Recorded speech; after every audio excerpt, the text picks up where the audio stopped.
Hey everyone, and welcome back. Get ready, because today we're going deep, really deep, into the story behind Jamaica's Highway 2000. This one is fascinating, and I think our listeners will be surprised by what they learned today. I know I was when I first dug into it. Absolutely. We've got some great documents here that really lay out the whole thing. The history, the politics. Even a little bit of international intrigue. Oh yeah, and for all of you listening who wanted to know how this massive project ever got off the ground, well, buckle up. Exactly.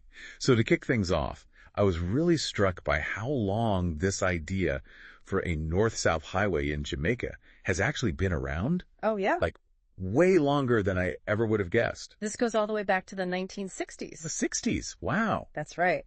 So, folks back then were already thinking about how to make it easier to get around the island. I guess some things never change.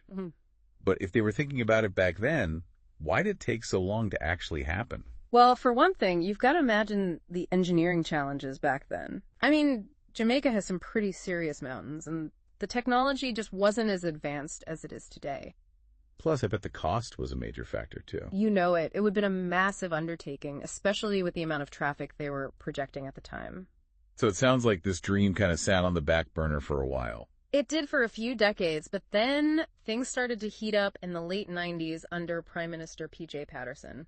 This is when Highway 2000, as we know it, starts to come into focus. This is when it really starts to take shape. Yeah. And they laid it out as a 4-phase project, with each phase tackling a different part of the route.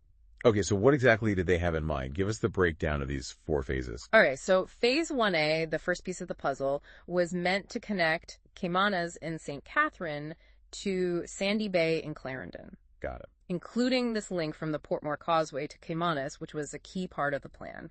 Smart. Makes sense to connect those dots. Exactly. Then you've got Phase 1B, which would extend the highway from Sandy Bay to Williamsfield in Manchester. Okay, further south. Right. Then, Phase 2A, they were looking to run that from Bushy Park in St. Catherine up to Ocho Rios in St. Anne. Ah, so starting to go north now. Yeah. And finally, Phase 2B would be the last piece, connecting Williamsfield to Montego Bay in St. James, completing that north-south corridor. Ambitious. So how much of this grand plan actually got built? Well, they made good progress on the early phases. Okay. Phase 1A was completed between 2004 and 2006. Not bad. And then part of Phase 1B from Sandy Bay to May Pen, that opened in 2012. So still a work in progress. Yeah, the remaining phases are still pending. Which explains why my last trip across the island was a bit bumpy in places. I hear you. But our source material mentions some, how do they put it? Some gigantic problems. Yeah, gigantic problems they ran into early on. Oh, yeah, there were some serious roadblocks. What were the biggest challenges they faced? Financing was a huge issue, maybe the biggest hurdle. Really? Yeah, the initial agreement they had with the French company Booz Construction for that first phase, well, it turned out to be incredibly expensive for the Jamaican government. How expensive are we talking? We're talking about outstanding loans of $95 billion and another $66 billion in interest costs. Whoa. That's a lot of debt. To put it mildly. I can see why they might have needed to take a step back and reevaluate things at that point. Yeah, it really shows the scale of the undertaking and the kind of financial risks involved in a project like this. It's impressive that they were able to keep it going with that much weight on their shoulders. Sure. But it seems like this highway was important enough to cut across political lines. You're absolutely right. This wasn't just a one-party initiative. Right. Prime ministers from different parties, Patterson, Simpson-Miller, and Holness, they all played a part in moving Highway 2000 forward. So even with those financial headaches, the political will was there to see it through. The will was definitely there. But then came the Mount Rosser bypass. Ah, yes. This is where things got really interesting, or maybe a bit messy, depending on how you look at it. Our document calls it a fiasco, so I'm guessing it wasn't smooth sailing. Yeah, fiasco's a pretty good word for it. But what exactly went wrong with the Mount Rosser bypass? Well, that section was a major engineering challenge from the start. It's pretty steep terrain. Well, incredibly steep and very prone to landslides. Yikes. And it seems like the initial design by Boogs just wasn't up to snuff. So maybe a case of biting off more than they could chew? Could be. Plus, it looks like the timeline was rushed, probably because of the election coming up in 2007. Ah, so some political pressure in the mix. Possibly.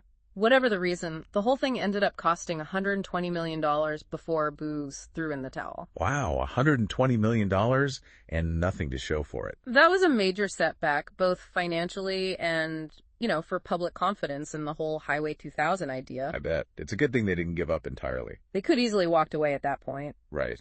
But then a twist of fate, or you could say a well-timed meeting, changed the course of this whole story. This is where we get into the international intrigue, right? Exactly. Our document mentions this visit from, let me get this right, then Vice President Xi Jinping of China back in 2009. Yep, that's the one. What was so significant about that visit? Well, China was already involved in some infrastructure projects in Jamaica, like the Trelawney Stadium and the Montego Bay Convention Center. Through loans? Yes, right, loans. Okay. But Xi Jinping's visit signaled a potential shift from simply lending money to something much bigger. Something bigger, like what? Like investment partnerships. So instead of Jamaica borrowing money for these projects, they'd be attracting direct investment from China. This sounds like a pretty significant change in approach. It was a big shift, and this new way of thinking really started to solidify when Prime Minister Bruce Golding went to China in 2010. Okay. The focus of those talks was clear. Building stronger partnerships, ones based on investment, and especially for big projects like Highway 2000. So China was in the picture, ready to collaborate in a new way. Ready and willing. But how did that interest actually translate into, boots on the ground? Well, that's where the China Harbor Engineering Company enters the scene. Or, as most people know them, CHEC. I've heard of them. They stepped up and agreed to take on those unfinished parts of the highway, including that troublesome Ant-Rosser bypass. I bet those negotiations were interesting. Oh, they were definitely strategic. The deal they struck with CHEC had some clever elements to it. Like what? What were the key parts of this deal? So, first off, they said, okay, Jamaica, we'll reimburse you for that $120 million you spent on the Ant-Rosser section. Whoa, really? Wiping the slate clean? Exactly. A fresh start. What else? The agreement was that CHEC would build, operate, and maintain the highway as a toll road for 50 years. Oh, okay, and then what? After those 50 years, ownership would go back to Jamaica. So Jamaica gets their highway built without having to shell out any more money up front, and then it reverts back to them after 50 years. You got it. Sounds like a pretty good deal on the surface, right? It does, but I'm sure there's more to it. There's always more to it. And one of the big questions was how to make this whole thing financially viable, even for CHE. Even with them on board, the projected traffic volume just wouldn't have generated enough revenue for them to make a decent profit. So they needed another piece to the puzzle. A creative solution. And that's where that land for highway swap comes into play, right? Bingo. That's where things get even more intriguing. I'm all ears. Remember all that land along the highway corridor that wasn't really being used? Yeah. Well, Jamaica agreed to transfer about 1,200 acres of that land over to CHE. 1,200 acres? That's a lot of land. It is. And the idea was that CHEC could develop this land, build commercial centers, housing, even hotels. To make some money back. Exactly. Create extra revenue streams and make the whole investment worthwhile. Clever. They found a way to make the project work for CHEC while also potentially boosting development along the highway. It seemed like a win-win. Jamaica gets its highway, CHEC gets its return on investment, and some unused land gets put to good use. But I'm guessing it wasn't quite that simple, was it? Of course not. There were some serious long-term implications to consider. Well, we've covered a lot of ground in this first part of our deep dive, and we've definitely uncovered some of the complexities of this project. Now we're just getting started. Stay tuned, because when we come back, we'll be taking a closer look at those concerns about the land deal, the environmental impact, and what it all means for the future of Jamaica. It's going to be fascinating. See you in a bit. All right, we're back and ready to dig deeper into this Highway 2000 story. Part 2, here we go.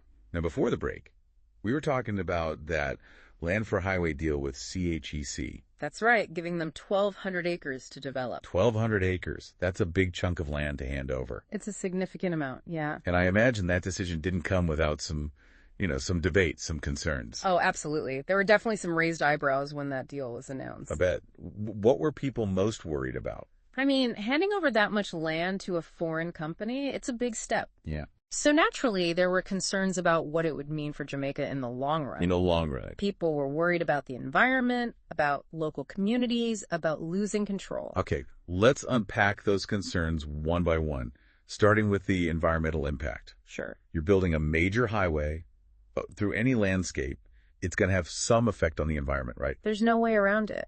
So what were the specific worries in Jamaica's case? Well, Jamaica is known for its incredible biodiversity.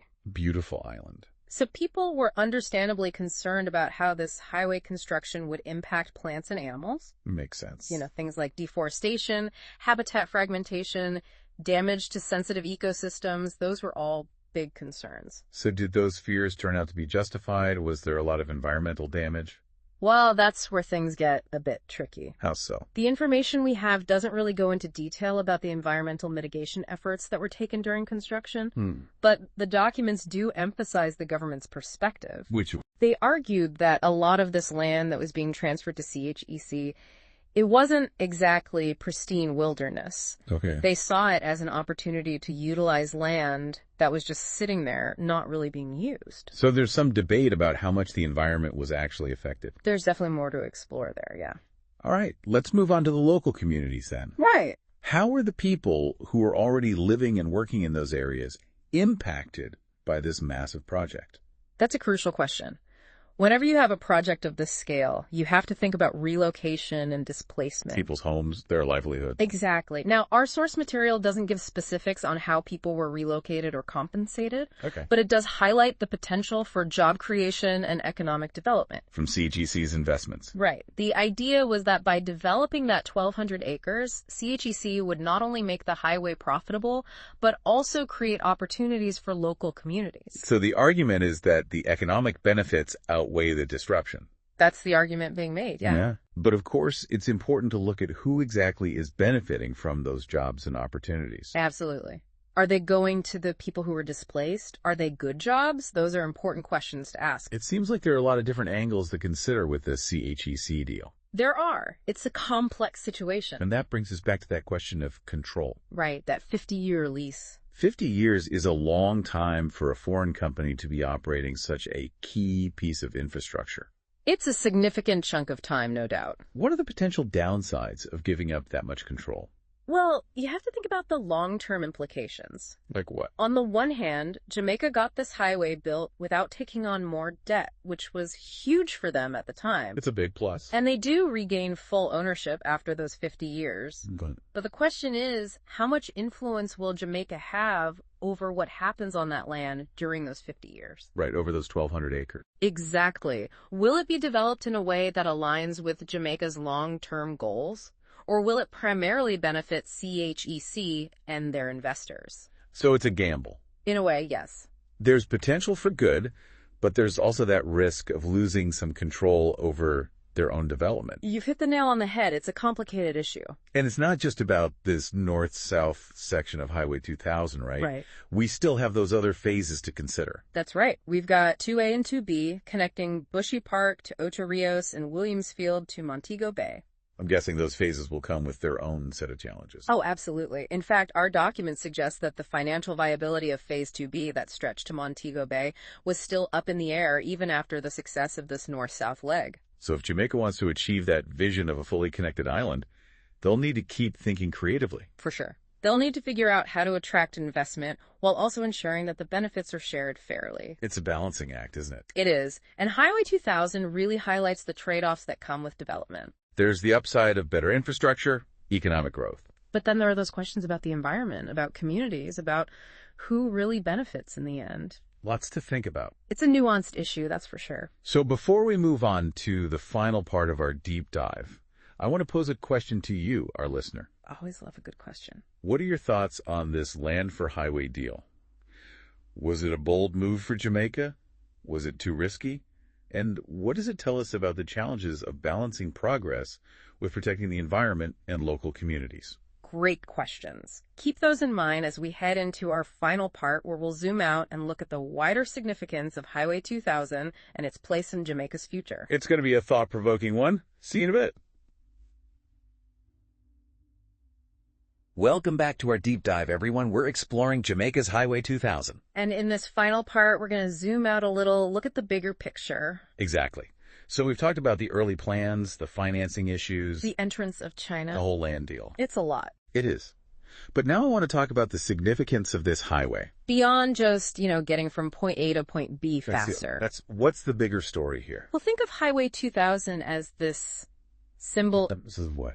of Jamaica's ambitions, their desire for growth, for progress. Okay, I see that. It's like a physical representation of their desire to connect with the world. To boost trade, tourism. Right, all of that.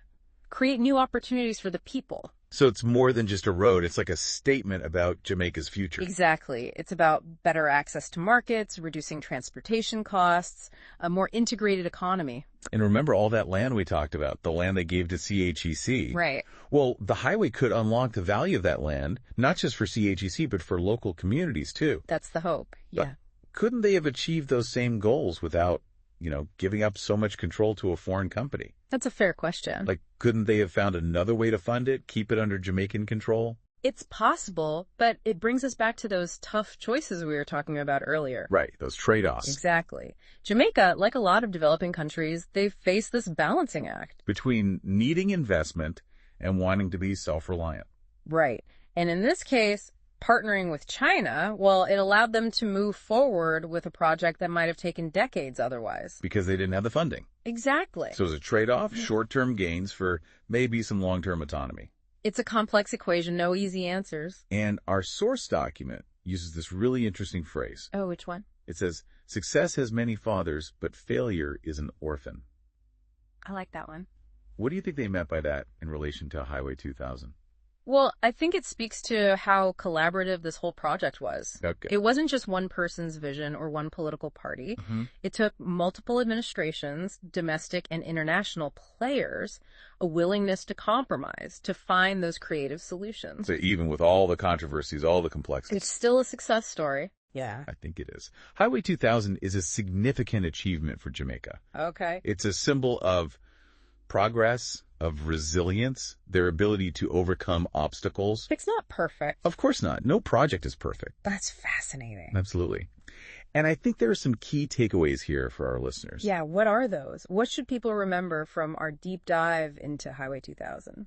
Well, first, I think it's important to remember that infrastructure projects, they're never just about, the physical structures. Okay. They're tied to politics, to economics, to social dynamics. It's all connected. It really is.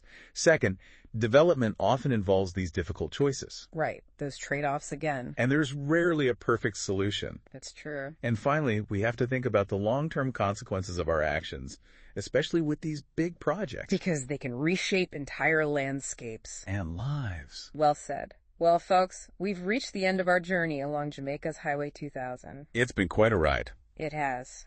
Full of twists and turns, ups and downs. But even though our deep dive is ending, the story of Highway 2000 is still being written. That's a good point. So keep asking those critical questions, stay curious, keep exploring the world around you. Great advice. Yeah. And thank you all for joining us on this deep dive into Jamaica's Highway 2000. It's been a pleasure. We'll see you next time, ready to explore another fascinating topic. Until then, keep diving deep. Bye, everyone.